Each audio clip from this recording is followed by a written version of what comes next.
เขาเกิดมาเพื่อฮักไผบางคนเท่านั้นเราต่างก็รอซึ่งกันและกันตลอดมา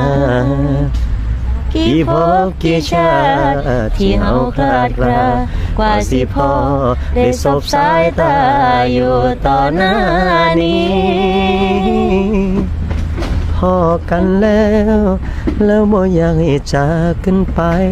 บ่ว่าเหตุผลใดทั้งนั้นสิฮักกันด้วยฮักมันที่สองเฮามีพอกันแล้วขอให้อยู่จากมือนี้ไปหอดมือตายกลายเป็นธุลีอยากให้การพอกันเชื่อนี้เป็นนิรันดรอยากให้การพอกันเชื่อนี้